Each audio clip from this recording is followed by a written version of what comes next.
The rain had stopped hours ago, but the forest floor was still a sponge underfoot.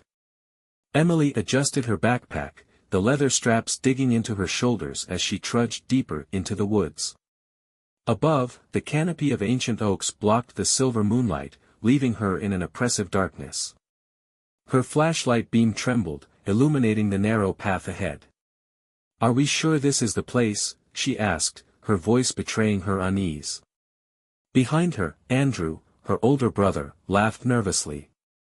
"If the rumors are true, this is exactly where it happened. Right here in Ravensbrook Forest."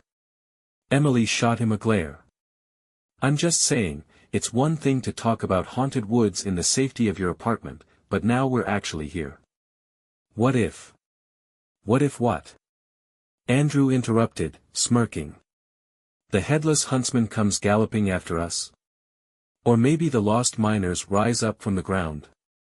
"Cut it out," their friend Laura said, stepping between them. She looked at Emily and added in a softer tone, "We'll be fine. It's just an urban legend. Besides, we've got each other, right?" Emily nodded reluctantly but didn't feel reassured. The three of them were far from any help, miles away from the nearest town. No cell signal, no map, just Andrew's half-baked directions pulled from some obscure internet forum. The legend had fascinated Andrew for years, a village, long forgotten, swallowed by the forest after a mysterious plague wiped out its inhabitants. There were whispers of dark rituals, a cursed bell tower, and a specter that still roamed the woods, ringing a single, mournful chime. Andrew stopped suddenly, holding up his hand. "Do you hear that?" Emily froze, her ears straining. At first, there was only the sound of the wind rustling through the trees, but then, there it was. A faint, metallic clang, distant but distinct. "The bell," Andrew whispered, his eyes wide with excitement. Laura frowned. "Maybe it's just an old church bell. There could still be ruins out here." Emily shook her head. "There hasn't been a village here for 100 years. Remember?" The clang came again, louder this time, sending a shiver down Emily's spine. "Come on," Andrew said, grinning as he pushed forward. "We're getting close." The path narrowed, the trees closing in on either side. Emily's flashlight caught glimpses of twisted roots and moss-covered stones. The air grew colder, carrying a faint scent of decay. When they finally emerged into a clearing, Emily gasped. There, silhouetted against the moonlight, was a towering structure, a crumbling stone bell tower, its apex lost in the shadows. Andrew whistled. "I can't believe it's real." Laura shivered. "Let's just take some pictures and go, okay?" But Andrew was already moving toward the tower, his flashlight beam bouncing off the jagged walls. "Wait," Emily called after him, but he didn't stop. As they approached, Emily noticed something unsettling. The ground around the tower was barren, as if nothing had grown there in decades. The silence was deafening, broken only by the faint clanging of the bell. "There's no wind," Emily murmured. "How is it ringing?" Andrew shrugged, stepping over the threshold. "Guess we'll find out." The inside of the tower was even colder, the air thick with the smell of damp stone. Their footsteps echoed as they explored the base, finding nothing but rubble and rusted tools. "It's coming from above," Andrew said, shining his flashlight upward. A narrow staircase spiraled along the inner wall, its stone steps cracked and uneven. Without waiting, Andrew started to climb. "Andrew, wait!" Emily called, but he was already halfway up. Laura touched her arm. "We can't let him go alone." Reluctantly, Emily followed, her heart pounding with each step. The stairs groaned under their weight, sending bits of debris crumbling to the floor below. When they reached the top, they found Andrew standing in the middle of the room, staring at the massive iron bell. It hung from a rotted wooden beam, swaying gently as if moved by an invisible hand. "It's beautiful," Andrew said, his voice filled with awe. Emily didn't share his sentiment. There was something deeply wrong about the bell, something that made her skin crawl. The surface was covered in strange, jagged symbols, etched into the metal like scars. "Let's go," Laura said, her voice trembling. "We've seen enough." Andrew ignored her, stepping closer to the bell. "This must be part of the ritual," he muttered. "What ritual?" Emily asked, her patience snapping. Andrew turned to her, his face serious. "The villagers used to ring this bell to ward off the curse. If we ring it." "No!" Emily shouted, grabbing his arm. "Don't you dare!" But it was too late. Andrew pulled free, reaching out and gripping the rope. With a mighty pull, he set the bell swinging. The sound was deafening, a deep, bone-rattling chime that seemed to reverberate through the very earth. "Andrew, stop!" Laura screamed, but he couldn't seem to hear her. As the echoes faded, a new sound emerged, a low, guttural growl that seemed to come from all around them. "What was that?" Emily whispered, her flashlight shaking in her hand. Andrew didn't answer. His eyes were fixed on the darkness outside, his face pale. "Something's coming," Laura said, her voice barely audible. And then they saw it. Emerging from the shadows, a figure shrouded in mist, its movements slow and deliberate. It was tall and gaunt, its face hidden beneath a hood. In one skeletal hand, it held a rusted scythe, the blade glinting in the moonlight. The spectre stopped at the base of the tower, tilting its head as if sensing them. Then, with a sudden, inhuman speed, it began to climb. "Run!" Emily screamed, but there was nowhere to go. The staircase creaked and groaned under the weight of the spectre as it ascended. They could hear its heavy, labored breaths, each one growing louder as it neared. Andrew backed away, his bravado gone. I didn't think. It's too late." Laura shouted, grabbing Emily's arm. "We have to do something." "But what?" The spectre was almost upon them, its hollow eyes burning with malice. And then, with a deafening crash, the bell fell. It hit the floor with a force that shook the entire tower, sending a shockwave through the air. The spectre let out an unearthly scream, its form dissolving into a swirling cloud of ash. When the dust settled, the three of them were alone. For now. The tower groaned like a wounded animal as the dust settled. Emily coughed, waving her hand to clear the air, but her ears still rang from the impact of the fallen bell. Andrew leaned against the wall, his face pale, while Laura clung to the edge of the broken staircase. "What just happened?" Laura whispered, her voice trembling. "The bell fell," Andrew muttered, as if stating the obvious would make it less terrifying. Emily wasn't convinced. Something had pushed it, a force, a power, and the thought made her stomach churn. She cast a glance at the shattered remains of the bell, its twisted metal glinting in the moonlight. The strange symbols etched into its surface seemed to glow faintly, as if alive. "We need to leave," Emily said, her voice firm. "Now."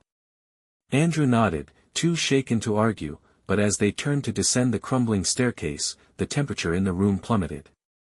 The oppressive silence was broken by a faint whisper, a sound that seemed to come from everywhere and nowhere. "Do you hear that?" Laura asked, her eyes wide. Emily nodded, gripping her flashlight tightly. The whisper grew louder, forming words that sent chills down her spine: "Leave, or join us." The message was clear, but as Emily looked at her companions, she realized that leaving might not be so simple. The air felt heavier, the shadows darker, as if the forest itself was conspiring to trap them. They descended the staircase as quickly as they dared, the old stones shifting and crumbling beneath their feet. By the time they reached the ground floor, Emily's heart was pounding, and her legs felt like jelly. "Which way?" Andrew asked, panic in his voice. Emily shone her flashlight toward the path they had come from, but the clearing was no longer visible. In its place was a thick wall of trees, their gnarled branches twisting together like skeletal fingers. "That's not possible," Laura said, her voice barely above a whisper. It's the same way we came, Emily insisted, though doubt crept into her mind. The forest had changed, reshaped itself into a labyrinth. The whispering returned, louder now, and the words twisted into an eerie chant, "One must stay, one must stay." "What does that mean?" Andrew asked, his voice rising in pitch. Emily didn't answer. Instead, she grabbed his arm and pulled him forward. "We're not staying to find out. Move." The three of them stumbled into the woods, their flashlights casting erratic beams of light. The trees seemed to close in around them, their branches snagging at their clothes and hair. The ground was uneven, the roots like traps waiting to trip them. The chant followed them, echoing through the forest like a macabre melody. Emily couldn't shake the feeling that they were being watched, that unseen eyes were tracking their every move. "We're going in circles," Laura said after what felt like hours. She pointed to a familiar tree, its bark scarred with deep grooves. "We've passed this before." "No," Andrew insisted, though his voice lacked conviction. "We just need to keep going." Emily stopped, panting, and shone her flashlight around them. The forest stretched endlessly in every direction, the same twisted trees, the same suffocating darkness. "We're lost," she admitted, her voice trembling. Andrew sank to the ground, burying his face in his hands. "This is my fault. I shouldn't have rung the bell." "Regretting it now isn't going to help," Laura snapped, her own fear manifesting as anger. The whispering returned, louder and more insistent, "One must stay, one must stay." Emily's heart raced as she realized what the forest wanted. It wasn't going to let them all leave. "No," she said aloud, as if defying the unseen force. "We're not playing your game." But the forest didn't care. The air grew colder, the shadows deeper, and the ground beneath them began to shift. Emily stumbled, catching herself against a tree, and when she looked up, she saw them, figures emerging from the darkness. They were human, or they had been once. Their flesh was pale and translucent, their eyes sunken and lifeless. They moved with a jerky, unnatural gait, their mouths whispering the same chilling chant. Andrew screamed, scrambling to his feet. "What are they?" "Don't look at them." Emily shouted, grabbing his arm. "Just run." They bolted through the forest, the figures pursuing them with relentless determination. Emily's lungs burned, and her legs ached, but she didn't dare slow down. "Over here." Laura called, pointing to a narrow gap between two massive trees. They squeezed through, the branches tearing at their clothes, and found themselves in a small clearing. In the center stood a single stone altar, covered in moss and ancient carvings. "What is this place?" Andrew asked, his voice trembling. "It doesn't matter," Emily said, her eyes scanning the trees. "We can't stay here." But the figures were closing in, their ghostly forms emerging from the shadows. Emily's mind raced as she tried to think of a way out. The chant grew louder, the words pounding in her ears, "One must stay, one must stay." "What if we," Laura began, but her words were cut off as one of the figures lunged at her. Emily reacted instinctively, grabbing a broken branch from the ground and swinging it at the creature. It passed through the figure like smoke, and she stumbled backward. "We can't fight them," Andrew shouted, pulling her toward the altar. As the figures surrounded them, Emily realized there was only one option left. She looked at her brother, then at Laura, and made a decision that would haunt her forever. "Run," she said, stepping away from them. "What?" Andrew asked, his eyes wide. "Go. I'll distract them." "No." Laura cried, grabbing her arm. "We're not leaving you. You don't have a choice." Emily shouted, shoving them toward the gap in the trees. The figures turned their attention to her, their hollow eyes locking onto her.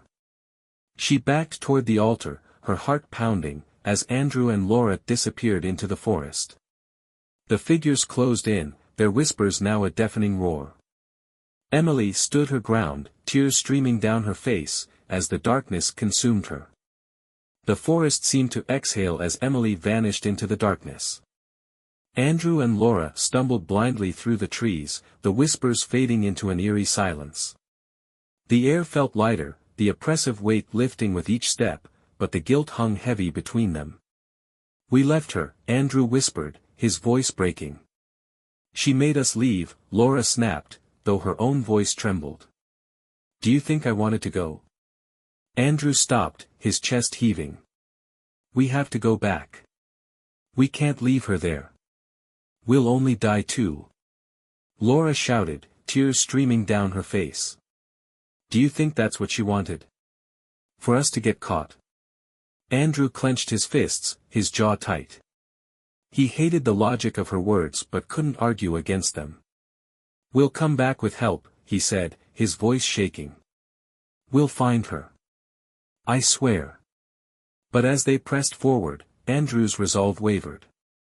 The trees grew thinner, the moonlight cutting through the canopy, and finally, they broke into an open field. The sight of the distant highway was a cruel contrast to the horrors they had just escaped. They collapsed onto the grass, their breaths ragged. For the first time in hours, they felt the faint relief of safety. But that relief was short-lived. A faint sound reached their ears, carried on the wind, a single, mournful chime. Andrew bolted upright, his eyes darting toward the forest. "No," he whispered. Laura grabbed his arm. "Don't. It's just the wind." But Andrew shook his head. "It's her. She's still alive. You don't know that." Laura cried, desperation in her voice. Andrew didn't answer. He stood, his fists clenched, and started back toward the forest. "Andrew, stop!" Laura shouted, running after him. The sound of the bell grew louder, more insistent, as they re-entered the woods. The forest seemed to welcome them back, its shadows deepening, the air growing colder. "Emily!" Andrew shouted, his voice echoing through the trees. The bell rang again, closer this time. Andrew and Laura followed the sound, weaving through the tangled underbrush. The oppressive feeling returned, but Andrew ignored it, his determination driving him forward. They reached the clearing with the altar, but Emily was gone. The stone surface was slick with dark stains, and the air smelled of iron and decay. "She's not here," Laura said, her voice trembling. Andrew stepped forward, his eyes scanning the clearing. "She has to be." The bell rang again, and this time, it came from above. Andrew and Laura looked up, their eyes widening in horror. The bell tower, which had seemed to collapse earlier, now stood tall and whole, its ancient stones gleaming in the moonlight. The bell swayed gently, its mournful chime echoing through the forest. "We have to go," Laura said, grabbing Andrew's arm. But Andrew pulled free, his eyes fixed on the tower. "She's in there. I know it." Laura hesitated, fear etched on her face. "Andrew, please. If we go back, we might not come out." "I'm not leaving her," Andrew said, his voice firm. Before Laura could stop him, Andrew started toward the tower. The air grew colder with each step, the oppressive whispers returning. "Leave, or join us." Laura followed reluctantly, her heart pounding. The base of the tower was just as they had left it, the doorway yawning like a mouth ready to consume them. As they stepped inside, the whispers grew louder, forming a chaotic chorus. Shadows danced along the walls, and the air was thick with the scent of damp stone and decay. "Emily!" Andrew shouted, his voice echoing. A faint voice answered, weak and distant, "Andrew." Andrew's heart leapt, and he bolted up the spiral staircase. Laura followed, her flashlight casting erratic beams of light. When they reached the top, they found her. Emily was slumped against the wall, her face pale and her eyes glassy. The symbols from the bell were etched into her skin, glowing faintly in the darkness. "Emily!" Andrew dropped to his knees, shaking her. "It's me. I'm here." Her lips moved, but no sound came out. Tears streamed down Andrew's face as he pulled her into his arms. "We're getting you out of here," he said, his voice shaking. But as he lifted her, the tower began to tremble. The bell above them swung violently, its chime deafening. The air filled with an inhuman roar, and the shadows coalesced into a single, monstrous form. The spectre was back, its hollow eyes burning with fury. It raised its scythe, its jagged edge glinting in the light of the bell. "Run!" Laura screamed, pulling at Andrew's arm. Andrew hesitated, torn between saving his sister and escaping the horror bearing down on them. "Go," Emily whispered, her voice barely audible. "It won't let me leave." "No." Andrew shouted, his voice breaking. "I'm not leaving you again." The spectre lunged, its scythe slicing through the air. Laura yanked Andrew backward just in time, the blade missing him by inches. Emily pushed him away, her strength returning for one final act. "You have to go." The bell rang again, and the spectre froze, its form flickering like a dying flame. Emily turned to it, her expression one of grim determination. "Take me," she said. "No." Andrew screamed, but the spectre obeyed. It dissolved into the shadows, taking Emily with it. The bell stopped ringing, and the tower began to collapse. Andrew and Laura bolted down the staircase, barely escaping as the walls crumbled behind them. When they reached the forest floor, they turned to see the tower reduced to rubble. The bell lay shattered among the stones, its symbols no longer glowing. Andrew sank to his knees, his body racked with sobs. Laura knelt beside him, placing a hand on his shoulder. "She saved us," Laura said softly. Andrew nodded, his heart heavy with guilt and grief. As they made their way out of the forest, the whispers finally fell silent. But the weight of what they had lost would follow them forever. Months passed, but Andrew's nights were still haunted by the bell's mournful chime. Every time he closed his eyes, he was back in the forest, hearing the whispers and watching Emily vanish into the shadows. No amount of reasoning could shake the guilt that consumed him.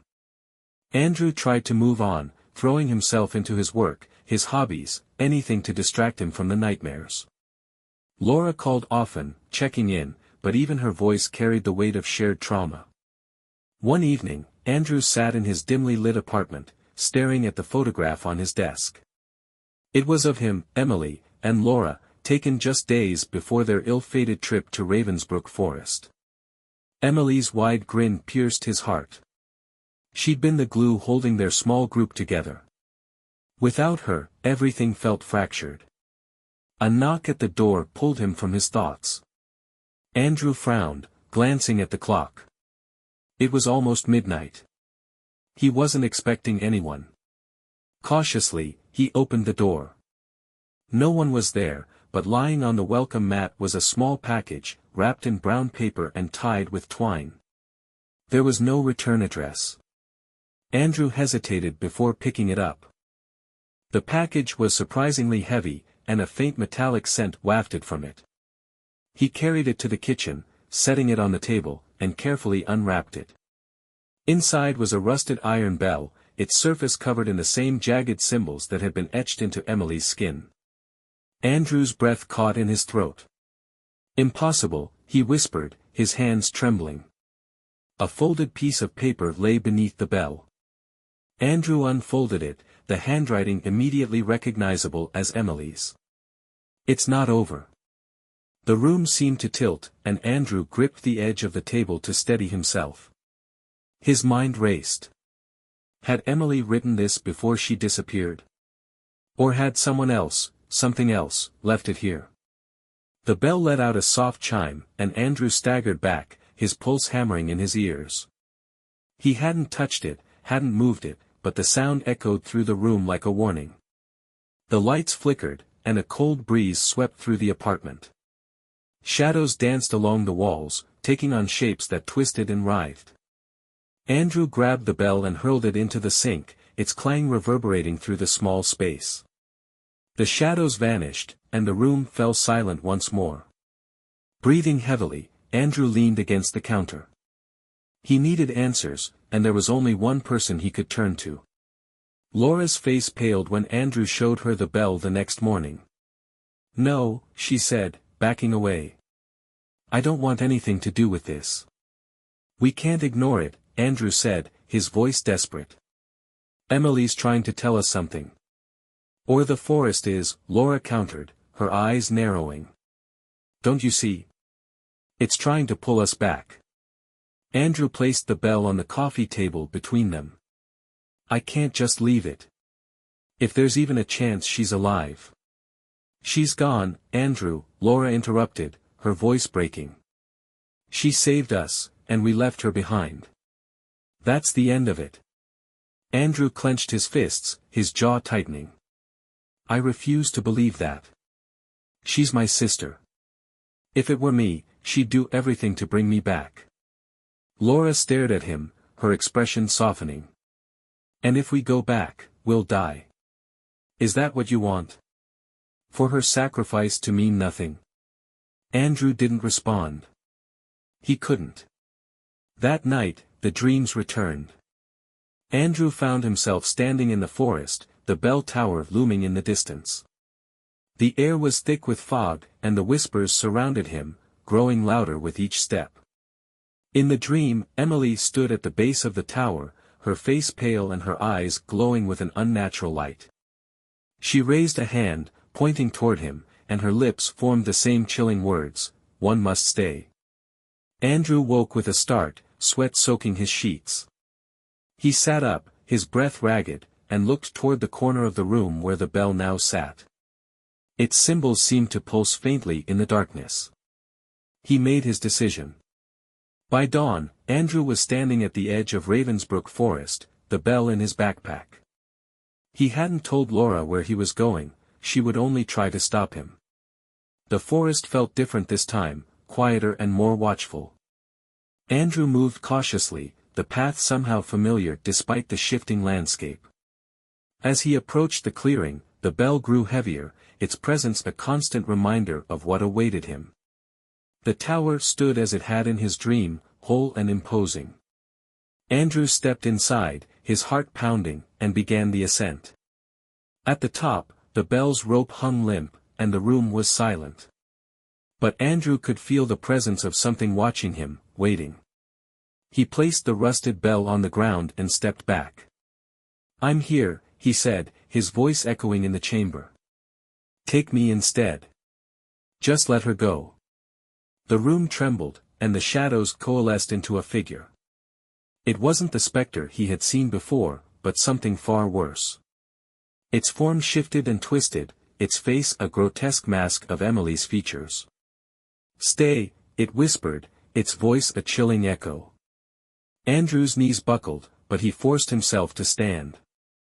"If that's what it takes," he said, his voice trembling. The creature tilted its head, its glowing eyes narrowing. The symbols on the bell began to glow brighter, and the air filled with the deafening chime of its toll. Andrew closed his eyes, bracing himself for whatever was to come. When he opened them again, he was standing in a field, the sun shining down on him. The forest was gone, replaced by open sky and rolling hills. Confused, Andrew looked around. His backpack was still on his shoulders, but the bell was gone. A faint voice called his name, and he turned to see Laura running toward him. "What happened?" she asked, her eyes wide with disbelief. Andrew shook his head. "I don't know. But deep down, he did." The forest had taken its price, and though he was free, the echoes of its curse would haunt him forever. As they walked away, the distant sound of a bell rang faintly in the air.